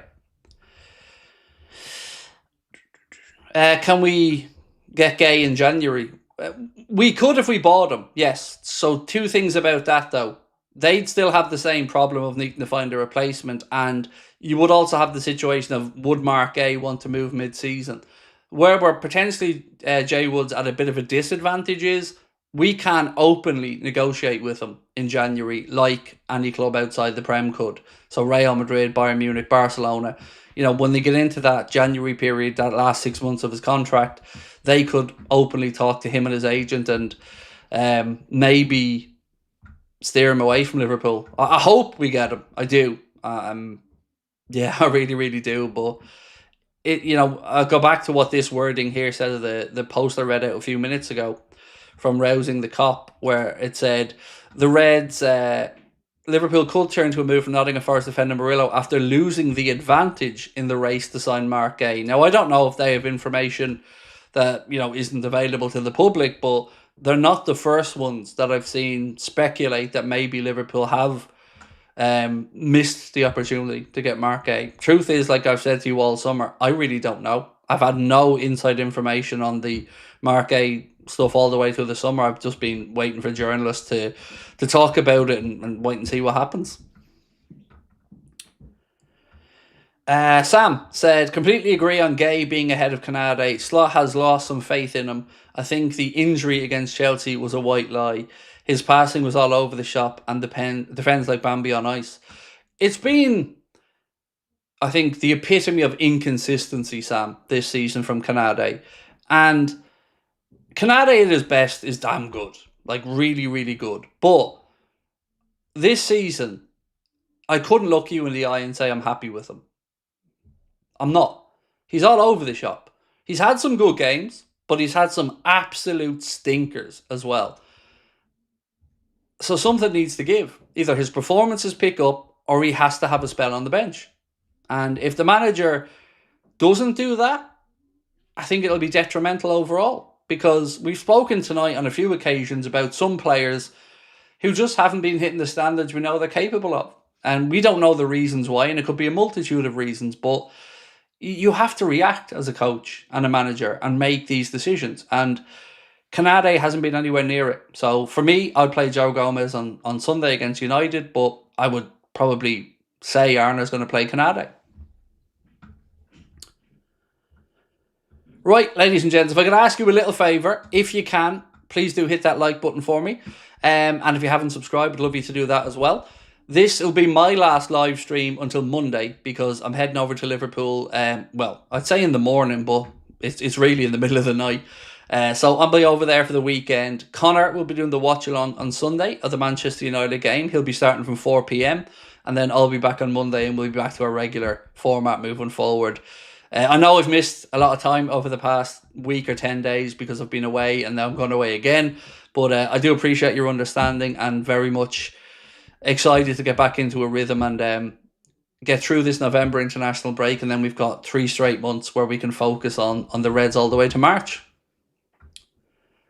Oh, and also the office build starts on Monday. So I'm really excited about that as well. I've told you guys about this, but we are building a studio. And the work starts on Monday morning, so I'm really excited about that. I'll try my best to give you updates and maybe some videos or photos as it's going up, but I'm super excited about it because this is something I've dreamt of since we started the channel, of having a dedicated space to make content and hopefully more varied content for you guys as well. Craig, what will you do on your show at the weekend? Pole dancing. Yeah, I'm a fucking cracking man on the pole, mate. You should see me. I mean, Spearmint Rhino hasn't got a patch on me on the pole. No, in all honesty, normally I would have a list of stuff that I'm going to talk about. So I'd prepare beforehand and I think, right, I'm going to discuss this, I'm going to discuss this, and this. But I'm going to kind of treat this live show as a match reaction, a live match reaction. We'll talk about the season. We'll talk about, some parts of my life as well, because I do talk about my own journey in content and in life. Chris will be there as well, so we'll take questions from people on anything Liverpool related they want to discuss. These are the type of things where I will tell you anything because the cameras aren't rolling and you've taken the time to come and see me. So we talk about stuff that maybe I can talk about on camera as well, like the industry for a start. Like this industry that I work in is a mental industry with some very funny and strange stories that are going on behind the scenes. So stuff like that. And of course we've got music as well. Mark Kenny is going to be doing an opening musical act for us before we come on, so that's going to be fun. Hopefully get everybody pumped, and I'm just fingers crossed that we're going in after a win, because if we lose to United and I'm going through the live show, I can only imagine the mood everyone's going to be in, myself included. So yeah, I'm hoping for the win.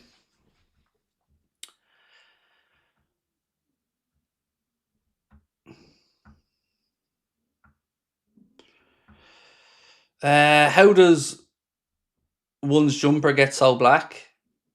I don't know. Maybe it's the camera. I don't know, dude. I don't know. How does one man get so sexy? It's just difficult. I can't answer all these questions. Life's big mysteries. Right, let's check our poll. So, I think we can call this poll. Now, we're 3 votes away from 1,200. So, if you haven't voted, 3 more would get us over the line. Elise Semenyo or Nico Williams, who would you sign if you were to pick a forward for Liverpool to go into the market and get? Would it be Michael Elise, Antoine Semenyo or Nico Williams? For what it's worth, for me, I would actually go with the lowest voted answer and I would say Nico Williams. But it's an interesting one. I thought the answer was going to be Semenyo based on what everybody been saying, but 56% have said that they would sign Michael Elise. 30% said Antoine Semenyo and 14% said Nico Williams. I'd be in the 14% for what it's worth. Andy said, is the live show going to be recorded? No. Because like I said, I talk about stuff and I'm as bluntly honest as I can be that I couldn't say on camera. Industry stuff, my opinion on certain things and people. So no, it won't be recorded. Lee said, enjoy the game Sunday, mate. You deserve it after the last few weeks. Great community you've created. Thanks again. Oh, you're a gent, Lee. Thank you, bro. I'm both really excited to be going over and I'm really nervous because this is my first trip to a game since our channel has established itself. So it's been about 3 years since I've been over. I've been lucky so far. Any interaction I've had with people, at airports or anywhere, has been very kind. People have been very nice. But I'd be a liar if I said to you I'm not a little bit nervous about going over, because you don't know how you're going to be received when you bump into people, because not everybody likes you in this world. And it does play on my mind a little bit, of course, along with all the other threats and stuff we've received over the years. But hopefully it's a good game. Red Devil fan said, good luck on Sunday. Let the best team win. Absolute gent, mate. Appreciate you dropping in as well, bro. Yeah, look, you're a United fan. I'm a Liverpool fan. I don't know about yourself, mate, but for me, this is the fixture I look out for when the fixtures come out. Liverpool United at Anfield, Liverpool United at Old Trafford. This is the big game. I wasn't born in Liverpool, so maybe the derby isn't I'm not as connected to the Merseyside derby as Scousers would be, but I grew up being absolutely slaughtered by United fans who were mates of mine, because obviously you had that great period of success, and it wasn't the best time for it to be a Liverpool fan through those years. So yeah, looking forward to it. Both of us need wins for different reasons, right? I think you'd say as a United fan, your start of the season hasn't been anywhere near what you'd want it to be, and we're coming off the back of 3 straight losses for the first time in Arne Slott's managerial career. So yeah, I want to win.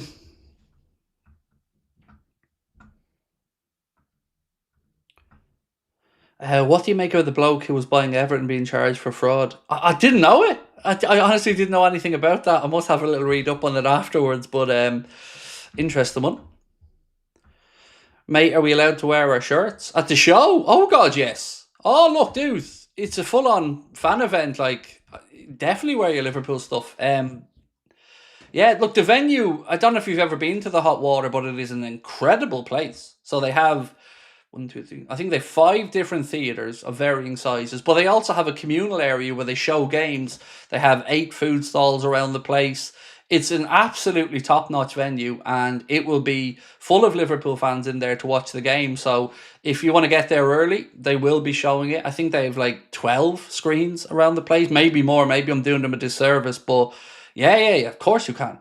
They're really, really sound people in there, and there's no airs or graces or dress codes that they're going to pull you up on. No, man, you wear whatever you're comfortable in. If that's a Liverpool shirt, absolutely brilliant.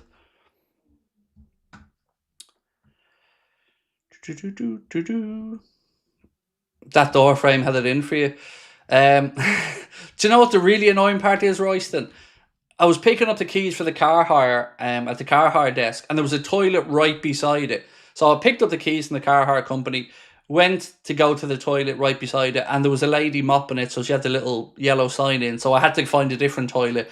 And the irony of me slipping then on the wet floor in the other toilet, and like I said, banging my hand against the door and then messing up my shoulder, it just felt it felt like karma for me pissing on the toilet seat, because I'm a fecker for doing that. My missus is always pulling me up on it, so maybe it's a little bit of life karma for me always doing that. Shane said, enjoy Sunday, Craig. Well, not too much. I hope you're leaving Anfield grumpy, but unfortunately I think he'll be leaving beaming. I hope I'm leaving beaming, but also looking forward to going straight then to do my show, Shane, afterwards. It's going to be a really cool day, and one I think I'm going to remember one way or the other for a long time.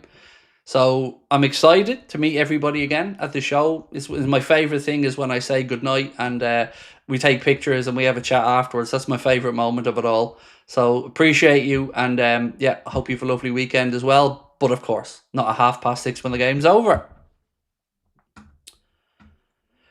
Phil Dwyer, how are we, bro? Nice to see you in, and all is good with me. Thank you, mate. I hope all is good with you. Are you doing player rankings video maybe Monday morning? So truth is, I'm not 100% sure what I'm going to do. I may record something after the live show when I go back to the hotel. Chris is going to be staying in the hotel as well. We're going to share a room that night because he can't get transport back. So maybe myself and Chris record a little match reaction or something a little bit later on. Don't really have a plan. As I said, I'm just going to kind of wing it and see how the day unfolds. What are your predicted goal scorers? Ooh, Isak. I do think Isak's going to score, and got to say Salah, don't I? Because Mo loves a goal against United, so I'm going to go with Mo. Red Devil fan said, I lived through the good and bad times of United, even remember how bad Liverpool were back in the day. Now the tables have changed, United are the poor side. Yeah, football is cyclical, isn't it? I kind of came into football just at the end of Liverpool's kind of period of dominance. I caught the last league title we won, but I have a very vague memory of it before the one we won with Kloppo. But I tell you what, man, I remember 7 or 8 years of age, going to football games and singing to my United mates at the time, 27 years and you've never won the league. Little did I know that I'd be then waiting 30 years to see Liverpool win the league. So, yeah, it's a mad thing, football, isn't it? And I love the rivalry between our two clubs. I do. I think it's one built on a weird mixture of dislike and respect. And I did a video over the international break. I don't know if you had a chance to see it, but I basically went through and ranked the 5 most enjoyable fan bases that I've had the pleasure of interacting with during my time making content. And I'd always say to United fans would be at the top of that. You know, obviously Liverpool fans would be there, but this is opposition fans. And it surprised a few people, but I've always felt a respect for Manchester United fans. You know, we banter each other. You know, we dislike each other's teams, but United fans have always been really good to me. And when I've had difficult times, they've reached out. And banter's banter. You know, I wouldn't respect you if you didn't come in bantering me if we lost to you and vice versa. But I've always enjoyed the respect that they've shown me, and it means a lot to me. So I'll always have a love-hate relationship with United fans. Love because of the kindness, and hate because, you know, you're a United fan at the end of the day. How much will Elise cost, do you think? I'd say upwards of 100 million. Um, I know there's a release clause in his contract, but there's been some speculation about when that release clause is actually able to be triggered. But I would say you're talking upwards of 100 million.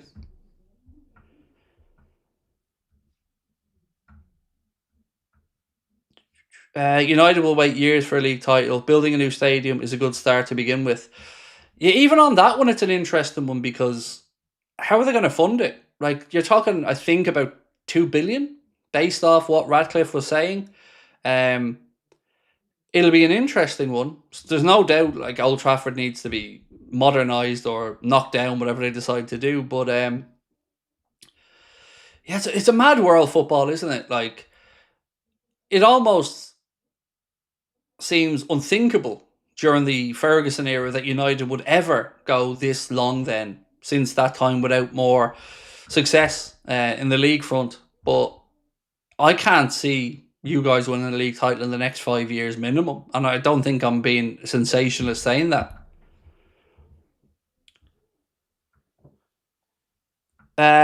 Cody, Gaming and Football, said, "Hey Craig, I saw your video about how you were feeling after the Numpty incident.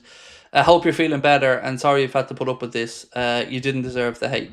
Thank you, mate. Like I said yesterday, and again, I'm only bringing it up again because you mentioned it, but it's the first time in my life I ever thought about the unthinkable. You know, I've been through much more serious stuff in life, losing my parents and, you know, difficult times, but being accused of racism cut to the heart of everything that I detest about other people in this world. I'm a very inclusive person, and for that accusation to be thrown at me, it cut deep, and I went into a dark place. And I'm not gonna lie, I was pretty close to saying "fuck it, I'm selling up." You know, I know it seems trivial because I've no problem with people not liking me. I don't like my football opinion, think I'm an asshole. No problem, that's life. But to lie and to just invent something to try to form a narrative which has no basis in reality. What scared me was how quickly it caught on and how quickly it spread across TikTok and others, because it was such a trivial incident to me, I didn't even fucking remember it. You know, it's just another rant for me, and I was probably going to say nonce, but I don't remember exactly, and I ended up saying numpty. And to see people twist that to try say I was trying to say the N word to a white referee, and others even tried to stitch bits together to make it look like I was talking to somebody else or about somebody else. The whole thing, it just broke my heart, because my reputation means everything to me. And I didn't ever think I would consider doing the unthinkable. And I've been through so much shit in life that is worse than this. But the part that stuck with me was when my son said to me, "Daddy, why are people calling you a racist?" And I looked at my son, 13 years of age, and I explained the situation to him. And I seen the look of confusion on his face. And I didn't know whether that confusion was because he thought that the situation was so ridiculous, or he thought that I was not telling him the truth. Because it does seem ludicrous when you say it out loud. I stumbled over a word and said numpty, and it got turned into me wanting to say the N-word, and then it went into somebody going back through 9 years of our social media account to take something again out of context to try to make me look like a racist. And I was really saddened that anyone believed it. Because, you know, I'd like to think that my reputation of inclusivity precedes me in what I do. I welcome everybody. I don't give a fuck who you are, where you're from. You come in, you're nice to us, you're respectful of our community, you'll be here and you'll be welcomed. Act like an asshole and you're gone. I've always had that simple rule. But yeah, it's been that has been the toughest thing I've had to deal with in this time. And I've had death threats. I've had threats of the venue being blown up from my shows. I've had, you know, my family threatened. I've had lots of stuff, but that cut deep because it cuts to the heart of exactly who I am. And yeah, I shouldn't be saying this because it's probably going to feel more ammunition for these people, but it cut deep. It did, and I don't ever want to feel that way again. Shane said, it's the greatest rivalry in sport besides Kerry and Dublin, built on respect, tragedy and success. I would agree. And respect is a key word in that. Like, I remember after the Munich air disaster, Liverpool offered, I believe, to loan some players to Manchester United. And I know in times of tragedy for Liverpool, Manchester United have reached out. And I know the cities have a maritime rivalry going back to the shipping ports in the days. But there's a huge respect underneath it all because Liverpool and Manchester United are two huge establishments of world football. And also, Shane, I think both our clubs have a duty to carry themselves in a particular way as well. We should be above some of the trivial bullshit. And I think in the main, we both have been.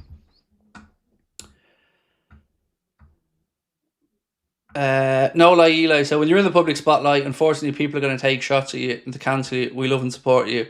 I'll be your shield from these assholes. Oh, look, I get that, man. I get that. Like I said, I give an opinion and I'm here to be taken shots at, but about facts, about things I've actually done. You know, I will be the first person to put my hands up if I make a mistake. I'm my biggest critic, but I will never admit to something that I haven't done because some prick decides to twist a narrative to try and undermine me. I don't understand it. I don't get it. I'm not wired that way, and I can't think how anybody else would want to do it. It's just really nasty.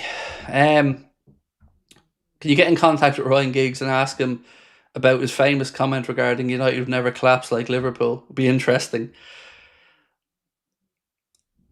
Yeah, but look, to be fair, if it was Liverpool and the Liverpool player who said it, I'd probably like that at the time as well. So, I can see why Ryan Giggs would have said it, but yeah, over the course of time, it hasn't aged well, has it?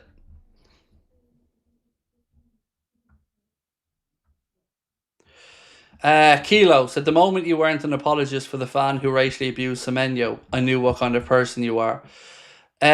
Honestly, dude, I deplore bigotry, hatred of any kind. I judge people on them. If you're an asshole, I'm going to tell you you're an asshole, regardless of what colour, race, or sexual orientation you are. If you're a good person, I'm going to welcome you and treat you exactly as. The colour of someone's skin, the person you love, or what God you worship is no concern of mine. I want you to be happy. In life, simple as that. I want you to love who you want to love. I want you to have every opportunity that life can give you. I want you to be happy, and I want you to be a positive contributor to my community and life. And what happened to Antoine Semenyo was disgusting. Same as any other racial incident, any player that has to take that shit because of the colour of their skin is absolutely disgusting. It's there's nothing else I would say, because how could you try to make excuses for it? That person that said that to him is an absolute lowlife that deserved to be ejected from the stadium and banned. And I think Antoine Semenyo showed tremendous grace and understanding of what needed to be said, and I thought he was exceptional in how he dealt with the situation. Losing 7-0 as one of the biggest clubs in world football is actually insane. It's still... Any WhatsApp group I'm in with United supporting mates, that's my profile picture. That 7-0 scoreboard, and I'm never going to change it because honestly, I still can't believe that happened. 7-0 against United is the stuff that if you said to me it was going to happen, I'd tell you were deluded.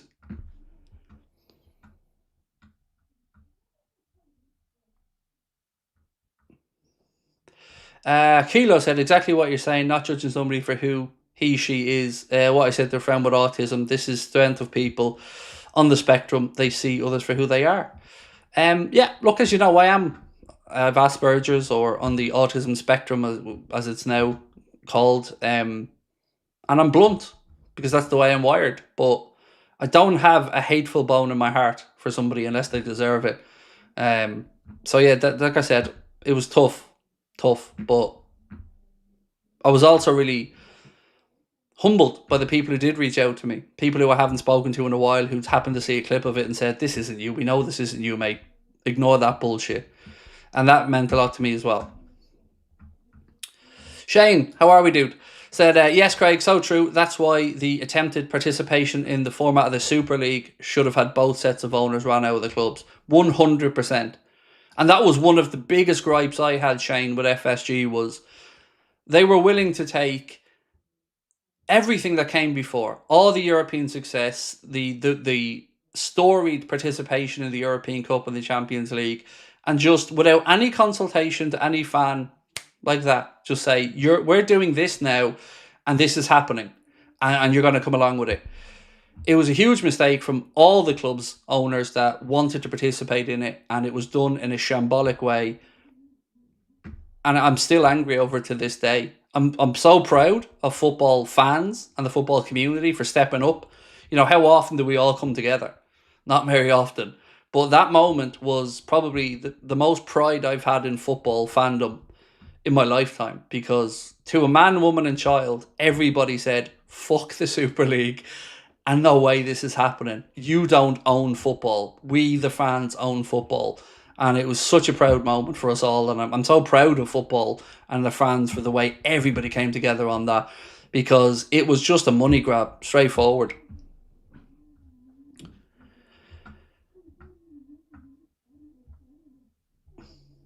Kilo, thank you again, bro. Really do appreciate you. Zumzi said, Craig, I hope you know if you need help, there's 350,000 of us behind you.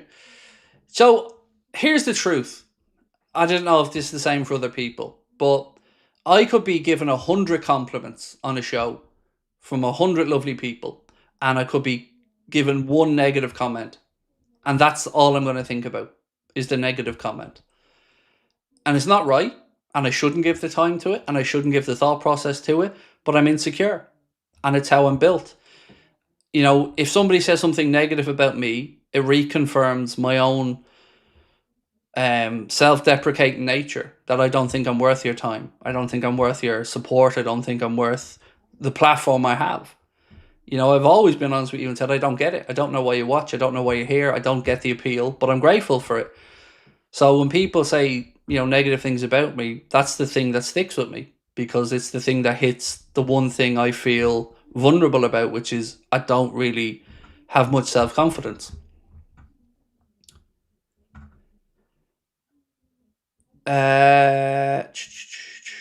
Hannah Wellington's character in Ted Lasso is a great speech about Super Leagues. So I haven't actually watched Ted Lasso. I tried to give it a couple of episodes and I just couldn't get into it. And maybe I didn't give it long enough, but I just couldn't get into it. Adam said, which centre-back do you think we get in January? God, mate, hand on heart, I wouldn't put money on it. I haven't got a clue. I think if we get Mark Guehi, it's likely to be in the summer. So I don't really expect it to be him in January, but who would it be? I don't know. I really don't know, mate. But I know we need one. I wouldn't have a favourite or somebody who I would expect to come in. Bob Ross said, Craig, I have 2 lesbian moms. Always been insecure about it. Just started middle school. I'm 13. I'm old enough to be on this app. And I've been getting bullied. So now I mentally won't let myself go back. Well, here's what I will say to you, my friend. No doubt your 2 moms have raised you with love. And the fact that somebody else wants to belittle you for something that has no reference to your character, it speaks to them, mate. And I know this is hypocritical because I should be saying the same thing to myself, but anybody that does that to you, they're suffering and they're projecting. And we never know what's going on behind closed doors with people.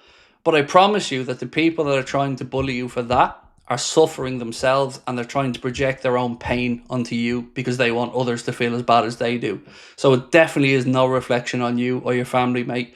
And I send my love and my family's love to you and your moms. And be proud. Fuck them. Be proud, mate. Because you seem like a lovely young man. And these people don't deserve...